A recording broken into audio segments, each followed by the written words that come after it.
Luis Jorge Prieto. Luis Jorge Prieto nació en Buenos Aires, Argentina, el 28 de noviembre de 1926. Estudió letras en la Universidad de Córdoba y en esa misma institución se doctoró. Escribió lo más importante de su obra en francés y desarrolló la casi totalidad de su carrera en el exterior. El punto inicial del recorrido académico de Prieto puede ser fijado en 1954. Es el año en el cual se doctora y el año en que conoce, a través de cartas, a André Martinet, que tanto incidió en su carrera. Prieto contribuyó significativamente al desarrollo de los estudios lingüísticos y semiológicos en la Argentina. La primera publicación de Prieto fue Rasgos de oposición y rasgos contrastivos en 1954, y con esa publicación Prieto abría la puerta a una cierta notoriedad, pero también, y sobre todo, a la amistad de Martinet, quien incluso lo hospedaría temporalmente más tarde en París, donde Prieto comenzó la investigación que lo llevaría a la publicación de su primer libro, Principios de Enología, en 1964. En París, Prieto vivió 3 años, entre 1956 y 1960. Es el periodo en el cual se aloja en la Fundación Argentina en París, que los residentes llaman devotamente la casa. En 1960 obtiene el grado de profesor y una cátedra de lingüística en la Universidad Nacional de Córdoba. Todo lo perdió en el golpe de 1966, en la Argentina. Sufrió el despojamiento de la función universitaria, dejó el país al que ya no volvería sino ocasionalmente. Enseñó sucesivamente en la Facultad de Literatura de Argelia y en el Departamento de Sociología de la Universidad de París Octava.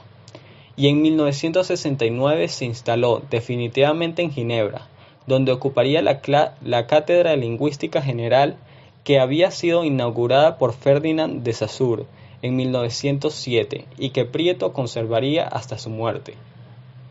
La coherencia de la obra de Prieto hace que su núcleo sea relativamente fácil de resumir.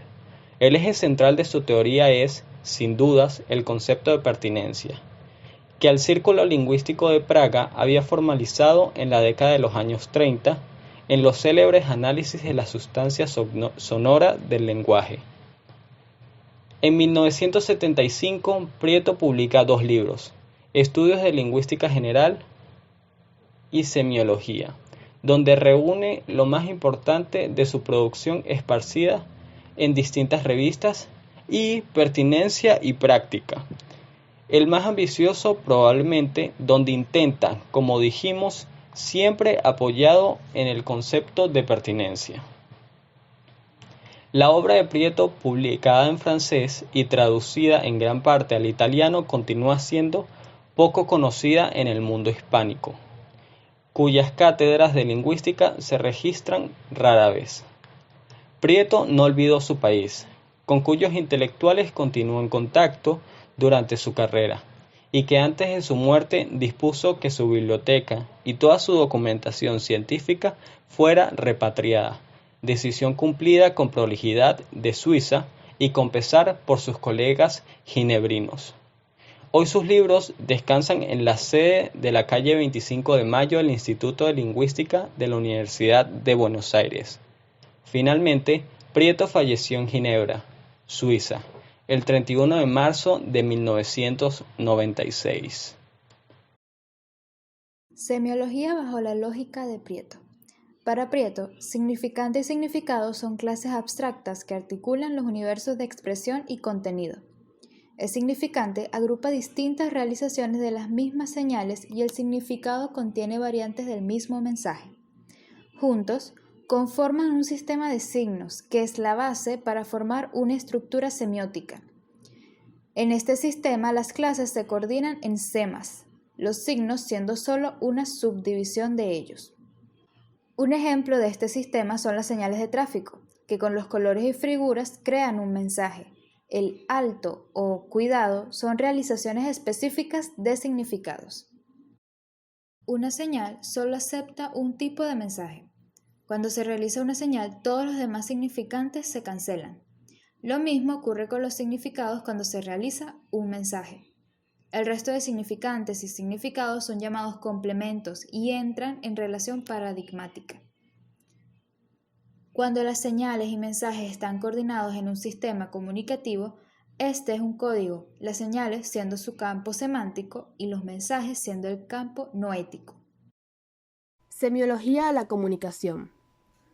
Durante el primer periodo de su obra semiológica, que duró la década de los 60 y parte de los 70, Prieto desarrolló una semiología de la comunicación construida sobre la base saussuriana.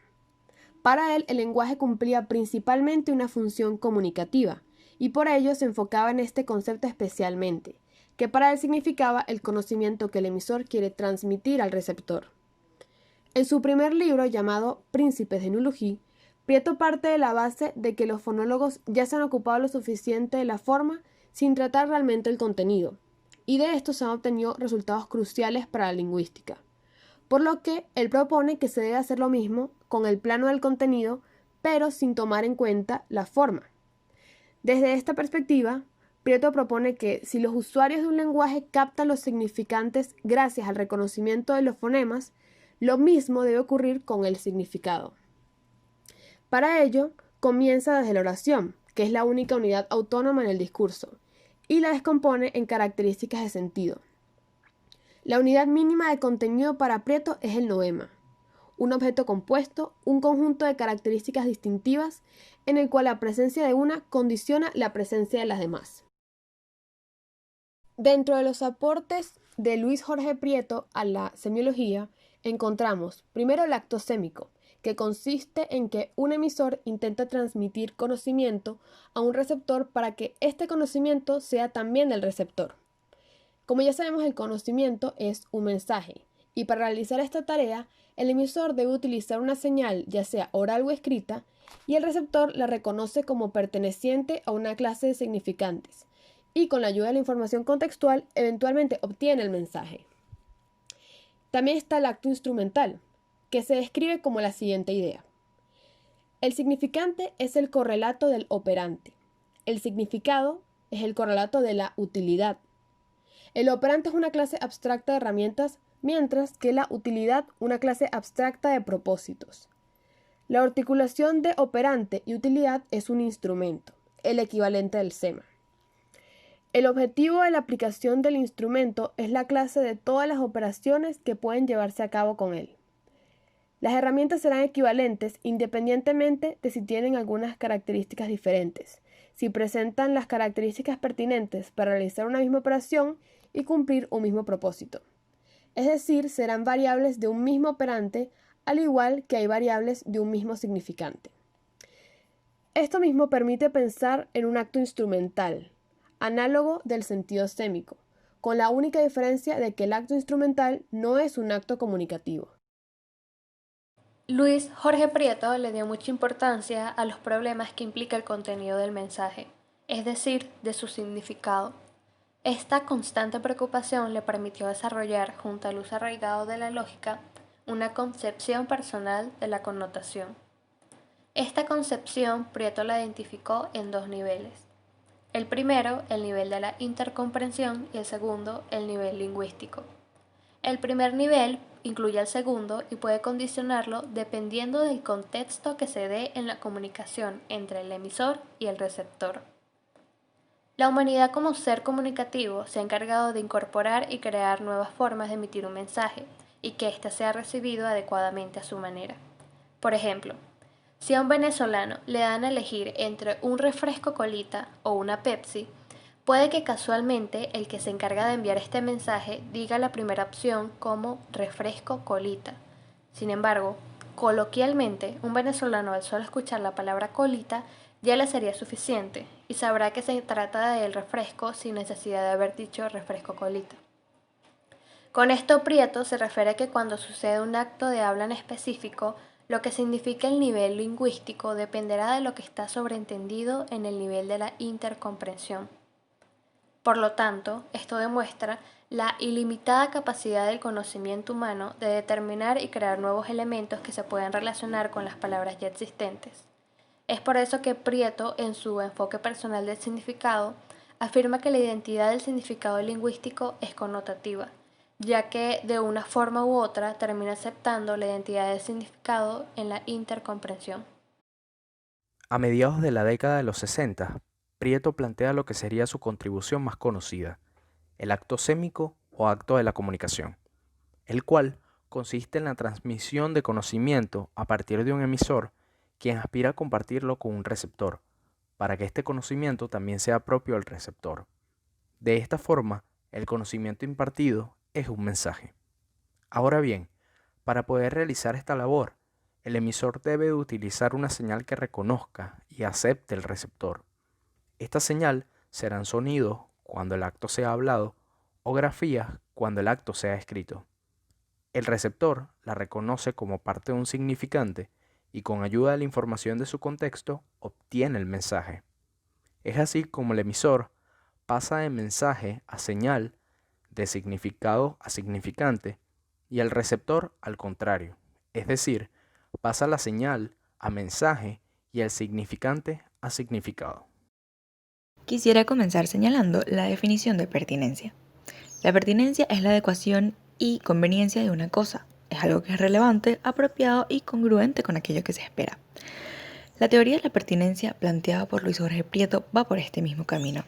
Este concepto deriva de la importancia que le dio Ferdinand de Saussure en identificar la diferencia entre los signos que existen, ya que estos son arbitrarios.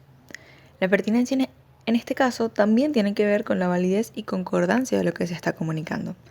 Más adelante, en su trayectoria, Prieto usa este principio para desarrollar una teoría cognitiva orientada a la validez de un conocimiento. Un conocimiento es válido si es verdadero, pero más importante, si éste es pertinente. Lo que quiere señalar esto es que si el conocimiento que es dado por el emisor hacia el receptor es pertinente y congruente, entonces esto le dará veracidad. Por ejemplo, hoy tengo sueño. Hoy tengo examen de matemática. Lo pertinente sería, hoy tengo sueño, me acosté tarde estudiando para el examen de matemática.